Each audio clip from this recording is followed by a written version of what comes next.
안녕하세요. 글로벌 리스크 체계 조이준입니다. 오늘은 오랜만에 트럼프 라이브를 가지고 트럼프 대통령의 생각을 하나하나 좀 알아보도록 하겠습니다. 트럼프 라이브는 저희가 홈페이지에도 게시하고 있는 건데요. 트럼프 대통령의 발언 전문, 어떤 기사를 보면 저희가 발언 하나하나만 필요한 것만 따잖아요. 그게 아니라 발언 전문을 가지고 트럼프 대통령의 생각을 한번 알아보자.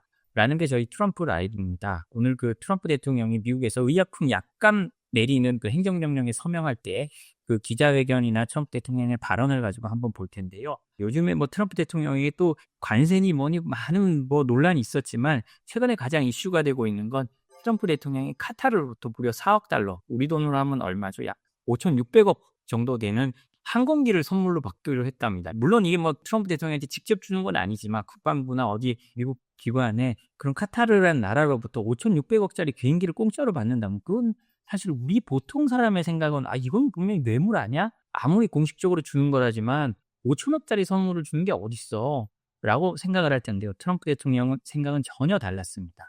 트럼프 대통령은 '주면 받아야지. 땡큐'라고 말을 했거든요. 이런 걸 통해서 보면 트럼프 대통령의 사고 철학을 알 수 있는데요. 올 초에도 트럼프 대통령이 들어오자마자 한 것 중에 하나가 해외 부패 방지법 FCPA라고 하는데요. 미국 기업이나 미국에 지사를 둔 기업이 해외에 뇌물을 주지 못하게 하는 법이 있습니다.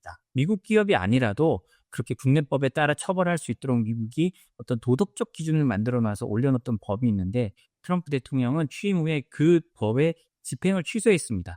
"야, 다른 나라는 다 뇌물 주면서 사업하는데 왜 미국 기업만 그렇게 못해? 우리도 해." 라는 게 트럼프 대통령의 말이었거든요. 이번에 보면 트럼프 대통령이 어떤 생각을 갖고 있는지 이 여객기, 카타르의 비행기 선물 가지고도 알 수 있습니다. 이 비행기는 아마도 에어포스 원, 트럼프 대통령이 비행기로 사용될 예정이고요. 그리고 트럼프 대통령이 은퇴 후에는 트럼프 대통령이 만드는 트럼프 재단, 혹은 미국에선 대통령이 은퇴하면 도서관을 만듭니다. 모든 대통령이 자신들만의 도서관이 있거든요. 그 도서관에 기부할 수도 있다고 합니다. 그런 거 트럼프 대통령이 또 타고 다닐 수도 있잖아요. 그래서 이게 굉장히 지금 미국 내에서 논란이 되고 있고 전 세계적으로도 논란이 되고 있습니다. 일단 그에 대한 트럼프 대통령의 반응인데요. 기자가 묻습니다. 트럼프 대통령한테 "카타르 관련 질문입니다, 대통령님. 그렇게 4억 달러짜리 호화 전보 여객기를 제공하면 대가로 뭔가 요청하는 거 아니에요? 미국 국민들은 앞으로도 그들이 다른 대가를 요구하지 않을 거라고 확신할 수 있나요?" 라고 하니까요. 트럼프 대통령이 이렇게 말합니다. "우리는 보잉의 새 에어포스 1을 만드는데 너무 오래 걸리는 것에 대해 매우 실망하고 있습니다. 지금 사용 중인 에어포스 1은 거의 40년이 됐습니다." 라고 말합니다. 맞습니다. 미국 대통령이 사용하는 에어포스 1은 거의 40년이 돼 가지고 바꾸지 않고 굉장히 노후한 기종이라고 합니다. 그 이유는 한국이랑 똑같습니다. 새 에어포스 1 산다고 그러면 "이런 호화 여객기를 니들이 왜 사려고 하느냐?"라고 또 여야가 치고받고 하다가 예산이 배정되지 않고 하면서 무려 40년이 흘러온 거죠. 그러니까 트럼프 대통령의 비위를 가장 잘 맞출 수 있는 게 뭐냐? 바로 미국에 "이 비행기를 선물하면 되겠다."라고 카타르에서 생각을 한 겁니다. 왜냐하면 트럼프 1기 때도 이걸 바꾸려고 굉장히 노력을 했거든요. 노력하고 가격 협상도 트럼프 대통령이 "가격 깎아" 하면서 계속 깎았습니다. 그런데 또 바이든 행정부로 넘어가면서 이게 또 제대로 안 된 거죠. 이렇게 되면 너무 오랜 시간이 걸리잖아요. 그러니까 트럼프 대통령의 그런 욕구를 알아본 카타르가, 혹은 트럼프 대통령이 요구했을 수도 있겠죠. 트럼프 대통령의 욕구를 알아본 카타르가 "이 비행기를 주겠다."라고 한 거고요. 그래서 트럼프 대통령이 말합니다. "저는 카타르 지도자와 지도부를 매우 존경합니다. 그들은 보잉 항공기를 대량으로 구매하는 나라고요. 이 상황도 잘 알고 있었기에, 그러니까 자신들의 에어포스 1이 나갔다는 걸 알고 있었기 때문에 무언가를 돕고 싶다고 말했습니다."라고 합니다. 그래서 그들이, 그러니까 카타르 왕가죠. 카타르 왕가가 747 전보기를 국방부에 기증하고 새 항공기가 완성되기 전 몇 년 동안 임시로 사용하는 안이 나온 겁니다."라고 합니다. 이미 보잉에 발주가 들어갔지만 그게 만들어지려면 또 앞으로 몇 년이 걸릴지 모르는 상황이거든요. 그러면서 트럼프 대통령의 발언이 나옵니다. "물론 제가 멍청한 다른 사람들처럼 '우리는 무료 비행기가 필요 없습니다.'라고 말할 수 있겠죠."라고 합니다. 보통의 다른 정치인이나 대통령들이면 우리는 그런 무료 비행기가 필요 없다."라고 말했겠지만 나는 다르다는 겁니다. 하지만 "우리는 다른 나라에 아는 걸 무료로 줍니다. 가끔 우리도 받아야 됩니다."라고 말을 합니다. "우리가 퍼준 나라에서 우리 하나 준다는데 그게 뭐 문제야? 받으면 돼."라는 게 트럼프 대통령의 생각인 거죠. 그러면서 트럼프 대통령은 "저는 카타르의 제스처에 진심으로 감사합니다. 그건 우리가 그들을 도왔고 앞으로도 계속 도울 것이기 때문에 그 카타르에서 그런 우호적 조치가 나온 겁니다." 라고 말합니다. 그러면서 사우디아라비아, UAE, 카타르 등 모든 나라들은 우리가 없었다면 지금 그 나라들이 존재할 수 있었을까요? 라고 트럼프 대통령이 말합니다. 그러면서 우리가 그들을 지켜주는 것에 대한 감사의 표시라고 생각을 한다고 하거든요. 그러자 기자가 또 마지막에 질문을 합니다. 대통령님, 그거는요, 고급 전용기가 대통령 개인에게 주어진 선물이라고 다른 사람들 다 보고 있습니다. 그러면 안 되는 거 아닌가요? 라는 취지로 질문하니까요. 트럼프 대통령이 그 기자를 몰아세웁니다. 나 당신 알고 있어요. 당신 ABC 뉴스죠. ABC 뉴스 미국의 방송사입니다. 딱 ABC 뉴스 같은 데서나 그런 질문을 합니다. 부끄러운 줄 아세요? 그런 질문 하다니. 그렇게 말하면서 오히려 기자를 몰아붙입니다. 너 같은 가짜 뉴스는 질문할 자격도 없고 그렇게 말하는 거 보면 너는 기자로서의 자격이 없어라고 그냥 정치인이 그것도 대통령이 기자를 몰아세우는 겁니다. 그러면서 우리는 공짜 비행기를 받고 있습니다. 보통 다른 사람들 같으면 아니요 안 받겠습니다. 오히려 10억 달러 아니면 4억 달러를 지불할 수 있습니다라고 말할 수 있겠죠. 하지만 나 트럼프는 다르게 말합니다. 라고 하면서 트럼프 대통령이 어떻게 하냐면요. 정말 감사합니다. 라고 말을 하겠다고 합니다. 이 참 트럼프 대통령이 생각이 그대로 드러나는 거죠. 그러면서 옛날에 샘 스니드라는 골프 선수가 말한 거를 인용합니다. 그 샘 스니드라는 골프 선수가 있었는데 82개의 토너먼트에 우승했죠. 정말 위대한 선수였습니다. 근데 그 사람의 좌우명이 뭔지 아세요? 라고 트럼프 대통령이 말합니다. 그게 뭐라고 하느냐? 퍼팅을 공짜로 주면 그냥 고맙다고 말하고 다음 홀로 가라.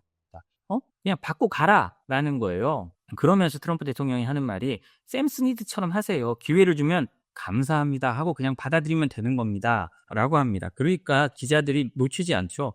또 그게 아니고요. 일부에선 대통령님이 수백만 달러 상당의 선물을 받은 것에 대해 그에 따른 반대 급부가 있는 게 아닌지 의심하고 있습니다.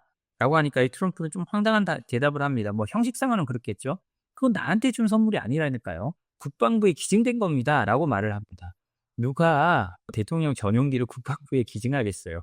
뭐 우리가 생각하기엔 뭐 말도 안 되는 얘기지만 어쨌든 트럼프 대통령은 그런 형식상 요건을 가지고 말합니다. "이건 나한테 준 게 아니고 국방부에 기증한 거야."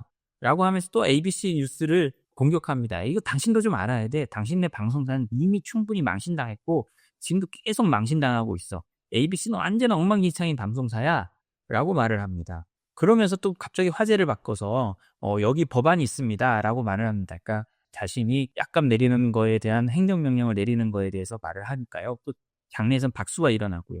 그러면서 "정말 모두 감사드립니다."고 행사를 마무리 짓는데요. 이걸 보면 트럼프 대통령이 정말 보통의 정치인 그리고 일반적인 사람과 얼마나 좀 다른 생각을 하고 있다는 걸 알 수 있습니다. 그래서 자꾸 트럼프 대통령은 딜을 해야 된다는 얘기도 나오는 거고요. 트럼프 대통령이 개인적 환심을 사는 게 얼마나 중요한가를 또 카타르를 통해서 또 볼 수 있는 겁니다. 트럼프 대통령이 이렇게 약값을 내리는 행정명령들을 계속 내리는 이유는 있습니다. 이건 어떻게 생각하면 트럼프 대통령의 말이 사실은 저는 맞다고 생각을 합니다. 그리고 전 세계 사람들이 미국인에게 좀 감사해야 하기도 하거든요. 어떤 거냐면 트럼프 대통령의 이 말에 나옵니다. 미국은 2000년보다 약값이 70%더 높습니다. 그 약값이 세계에서 가장 비쌉니다. 그 차이가 단순히 몇 퍼센트가 아니라 5배, 6배, 7배, 심지어 10배까지 됩니다. 미국은 전 세계 인구의 약 4%가 살고 있는데 제약사들의 수입 중 3분의 2 이상이 미국에서 나옵니다라고 말합니다. 사실 이 말은 저는 상당히 동의하고 있습니다. 미국은 약값이나 의료비가 너무나 비쌉니다. 제가 아는 어떤 분이 미국에서 제왕절개로 애를 낳았는데 병원에서 천국엔 게 무려 6만 달러였다고 합니다. 6만 달러면 우리 돈으로 얼마인가요? 거의 뭐 8,500만 원 정도 되는 돈이네요. 어마어마하게 비싸고 제가 그 미국에 있을 때 한번 내시경을 한 적이 있었는데 그 위내시경을 한 비용도 7,000달러가 나왔습니다. 수면 마취를 해서 하니까요. 그러니까 이게 뭐 우리가 상상하는 이상의 비용을 내고 있기 때문에 미국인들이 여기에 대해서 어마어마한 불만이 있습니다.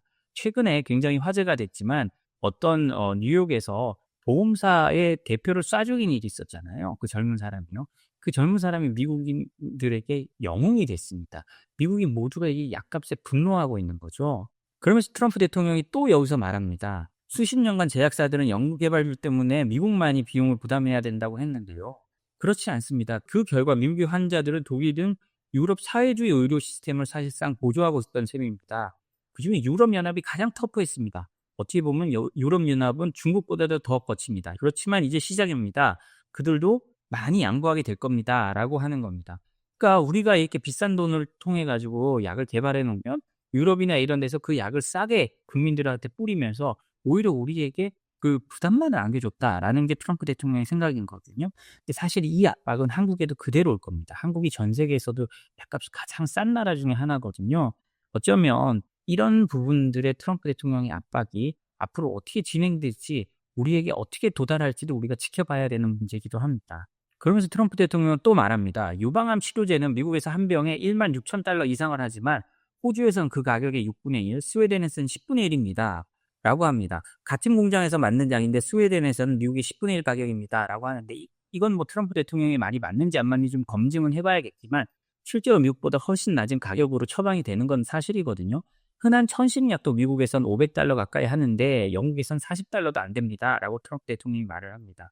그러면서 대통령으로서 이런 걸 바로잡을 용기를 가진 사람이 지금 없었는데 저는 이걸 합니다. 저만큼 이 시스템을 잘 아는 사람이 없기 때문이죠. 라고 트럼프 대통령이 말을 합니다. 그러면서 이렇게 미국이 약값이 높은 게 민주당 탓이라고 합니다. 민주당은 진작에 이걸 할 수 있었지만 그들이 잘못된 선택이란 걸 알면서도 제약사들의 로비를 받아서 계속 해왔다라는 취지로 트럼프 대통령이 민주당을 공격을 합니다. 그러면서 트럼프 대통령은 미국 무역대표부와 상무부에 지시를 내렸다고 하면서요. 제약사 제품을 헐값에만 받으려는 외국 정부의 횡포를 조사하라고 USTR에 지시를 내렸다고 합니다. 이건 우리에게도 사실상 아까 말했듯이 직접적으로 다가오는 건데요. 트럼프 대통령의 명령을 받은 USTR이나 이런 곳이 앞으로 우리에게 어떻게 할지 이런 것도 좀 지켜봐야 될 것 같습니다. 한국도 분명히 여기 명단에 올라갈 가능성이 크거든요. 그러면서 트럼프 대통령은 말합니다. 그 게임은 끝났습니다. 만약 그들이 약한 수를 부린다면 더 이상 당신들은 미국에 차를 팔 수 없을 것입니다. 라고 말합니다. 이건 뭐 독일을 겨냥한 것일 수도 있지만 그 겨냥한 프레임 그대로 한국에 다가올 수 있는 거죠. 의약품 문제를 잡아서 한국 자동차에 대한 관세 문제를 또 끌어들일 수 있는 거죠. 그래서 트럼프 대통령은요, 이번 행정명령을 통해서 중간 유통자를 없앨 거라고 했습니다. 지난 25년간 중간 유통자라는 말을 들어왔지만 정작 그들이 누구인지는 아무도 모릅니다. 단지 그들이 아주 부유하다는 것만 압니다. 라고 말합니다. 그래서 그 유통구조를 혁신하고 중간 유통자를 없애고 그다음에 뭐 제약사들이 직접 소비자에게 판매할 수 있도록 그 유통을 만들어준다는 거거든요. 그러면서 다른 나라로부터 안전하고 합법적인 저렴한 약 수입도 허용할 거다라고 합니다. 그러니까 제약사들이 이제 미국 시장을 독점하고 있는 걸 풀어서 경쟁을 시키겠다는 거고요. 그리고 우리한테 가장 중요한 거는 금방 말했듯이 트럼프 대통령이 이렇게 말합니다. 불공정 행위를 하는 외국 정부에 대한 조사도 착수할 거고요. 그들이 미국에서 비즈니스를 하려면 그에 대한 비용을 가격에 추가하게 만들 겁니다. 다시 말해 관세로 전가하겠다라는 겁니다. 모든 나라의 약값을 평준화해서 동일한 가격을 지불하도록 만들겠다라고 하는 게 자신의 생각이라고 밝힙니다. 모든 나라가 미국과 동일한 약값, 미국 약값은 내리되 다른 나라의 약값을 올리도록 만들겠다는 거거든요. 이게 근데 말이 그렇지 쉽지 않습니다. 구매력이 다 다른데 어떻게 그렇게 하겠어요. 그렇지만 트럼프 대통령은 미국 우선주의 아래 우격 따짐으로도 몰아붙이겠다는 겁니다.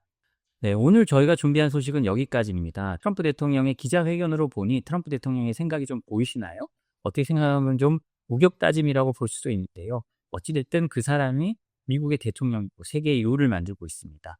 오늘 트럼프 대통령이 한 이 약값 행정명령도 한국에 굉장한 영향을 미칠 수 있기 때문에 앞으로 우리가 잘 지켜봐야 될 것 같습니다. 오늘 소식이 도움이 되셨다면 구독과 좋아요, 알림 설정 부탁드립니다. 감사합니다.